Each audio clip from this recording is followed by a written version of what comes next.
À l'occasion de la deuxième édition Mois du consommé local du 29 décembre 2022 au 13 janvier 2023, M. Abdou Karim Fofana, ministre du Commerce, de la Consommation et des PME, a inclus dans le programme plusieurs panels dans lesquels les acteurs du commerce et de l'industrie pourront étudier et discuter les problèmes notés dans le secteur. Au programme, un panel d'excellence a été tenu ce vendredi 6 janvier 2023 au CICES sous le thème Mécanisme d'accompagnement et participation des PME et PMI dans la chaîne de valeur hydrocarbures et mines. Cette rencontre a vu la participation de plusieurs experts du secteur du commerce, de l'économie et de l'industrie, animée par Maître Félix Sow comme modérateur, M. Mor Ndiaye Mbaye, secrétaire technique du CNCL, M. Idrissa Diabira de ADPME, M. Franck Filia, technique énergie. Je pense que l'État public, la volonté de l'État est claire. L'État veut que les Sénégalais puissent profiter de ces opportunités économiques pour vraiment développer leur pays. Je pense que vraiment, de ce point de vue, la volonté de l'État est là. Le reste maintenant, c'est les PME, les banquiers qui sont là. Comment faire de telle sorte pour les accompagner. Et surtout, la question du joint venture, comme on l'a dit, quand vous avez, disons, des structures qui sont faibles, n'est-il pas plus utile de les regrouper pour leur permettre d'intervenir dans des secteurs bien précis, mais avec des entités fortes, capables donc de pouvoir trouver le financement et de pouvoir justement participer. Le chef de l'État déjà avait suscité cette idée-là au niveau du port, ce qui nous donne aujourd'hui d'excellents résultats. Je pense que les PME doivent aller dans ce sens-là. J'aurais bien souhaité qu'il y a des PME dans la salle pour qu'on puisse parler de cette expérience de regroupement, de renforcement de leur capacité d'intervention. Voilà un peu, vous avez entendu les panélistes. On va demander ceux qui veulent intervenir si vous pouvez organiser, disons, pour ceux qui veulent intervenir, il y a quelqu'un qui est la main là-bas. Alors, on va prendre une liste de questions. Je vais peut-être juste faire lancer un appel le vendredi au PME et PMI. Tout le monde a relevé des défis à relever dans le secteur pétrolier et gazier, défis de financement, défis de capacité, défis de mise à niveau, mais défis de professionnalisme. Donc, on lance un appel à tous les PME d'essayer de relever ces défis-là pour participer effectivement dans les activités pétrolières et gazières. Et l'on sait que l'industrie pétrolière et gazière est un secteur très normé qui nécessite quand même un certain nombre de certifications à faire, de normalisation à faire. Donc, il faut que les entreprises locales que vous êtes soient au niveau, soit à niveau pour pouvoir quand même participer activement dans la chaîne de valeur pétrolière et gazière. Je vais m'appeler là chez le bâtonnier pendant la seconde phase. Merci. Il faut sensibiliser les PME sénégalaises qui voudront participer et jouer le jeu à se conformer aux standards. Et je pense, c'est une idée que je lance comme ça un petit peu, c'est que le comité devrait peut-être essayer de faire signer une charte des PME qui seront enregistrées sous la plateforme. Je pense que c'est vraiment nécessaire, c'est un engagement. Voilà. Ça, c'est le premier point. Deuxième point, je vais revenir aussi sur un sujet qui a été discuté ici, c'est l'accès au financement. L'accès au financement, on a vu aussi que pendant l'exécution du projet, les sociétés sénégalaises ont été confrontées à des difficultés de fonds de roulement. Ils ont eu une commande, ils sont allés voir leurs banquiers, les banquiers ont donné sûrement une coupe de crédit.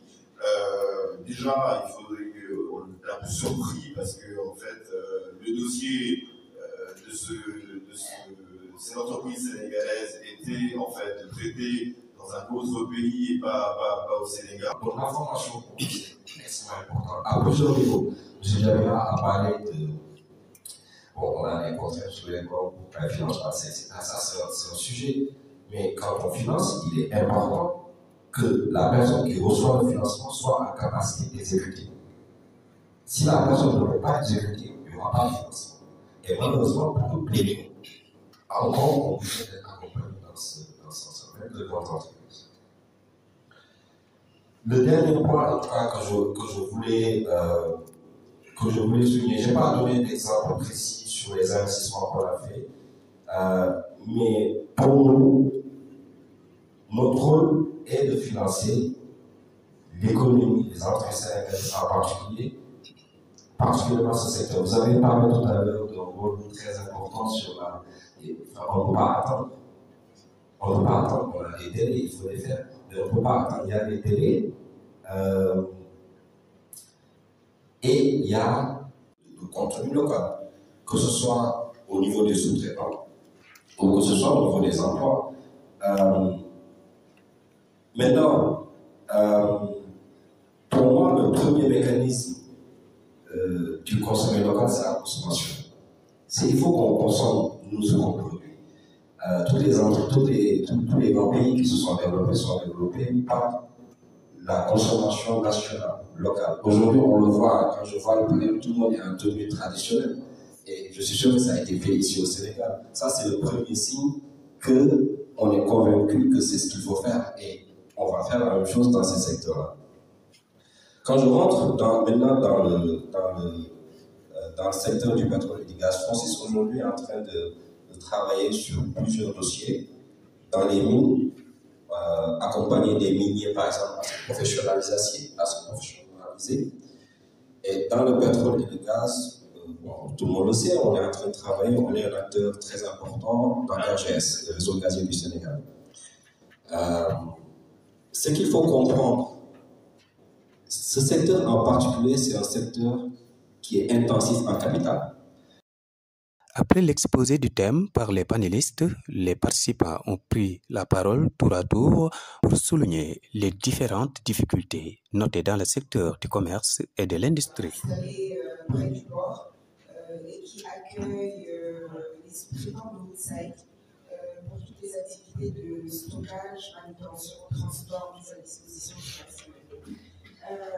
Mon intervention sur les mécanismes d'accompagnement va vers le comité national du contenu local pour savoir ce qui est prévu pour les entreprises, les donneurs d'ordre, les entreprises installées au Sénégal qui ne respectent pas justement la réglementation en termes de contenu local. Parce qu'il nous arrive, nous, d'être confrontés à des situations où on est en contrat, ou en tout cas on travaille avec des entreprises qui sont censées respecter certaines règles qui sont édictées par la réglementation sur le contenu local, et ce n'est toujours pas le cas. Donc je pense que si on veut améliorer la participation des entreprises sénégalaises, si on veut monter en compétence, si on veut nous faire monter en charge, ce serait justement qu'il y ait du côté du gouvernement respecter les exigences que les clients nous imposent. Parce qu'en général, ce qui se passe, c'est qu'on travaille avec les entreprises locaux et à un moment donné, ce n'est pas respecté. Les autres entreprises qui ne sont pas des entreprises locaux sont là. Ils nous proposent leur service. Et nous, on est obligé de payer plus. Alors que tout ce qu'on paye à ces entreprises-là, on peut les investir au Sénégal. Et c'est possible. Il suffit juste qu'il y ait un peu plus d'efforts venant de ces PME-là pour qu'on puisse pouvoir les intégrer dans le secteur. Voilà. Merci beaucoup. On le sait, les entreprises butent sur ça, même celles qui ont déjà décroché des marchés. Elles ont du mal à accéder au financement pour exécuter ces marchés-là. Et donc, dans le dispositif, on pourrait aussi penser à un fonds qui ne va pas empiéter sur les prérogatives du fonds 6 ou des banques, mais un fonds qui serait ouvert aux épargnants sénégalais. Le fonds 6, c'est un fonds souverain, ainsi de suite, et qui pourrait aussi apaiser le discours autour du oil and gas, qui est une sorte de nébuleuse pour beaucoup de gens. Ça permettrait aux mêmes petits épargnants sénégalais de mettre leur épargne dedans et voilà, de pouvoir contribuer à améliorer l'accès au financement des PME. Voilà, donc quelques points que je voulais partager. Nous avons besoin de communiquer. Il faut faut toujours communiquer, faire comprendre aux gens pour qu'on ait, comme dit monsieur le directeur de l'INPG, avoir la culture économique qui nous permet aujourd'hui de faire face aux défis auxquels le peuple sénégalais est confronté.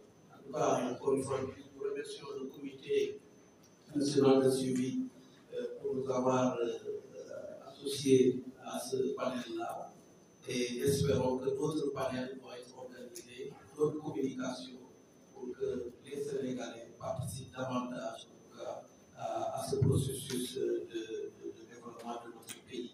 Nous en avons beaucoup besoin. Je vous remercie. À la fin de cette rencontre, tous les participants comme panélistes saluent l'initiative du monsieur le ministre Abdou Karim Fofana qui vient en appoint le secteur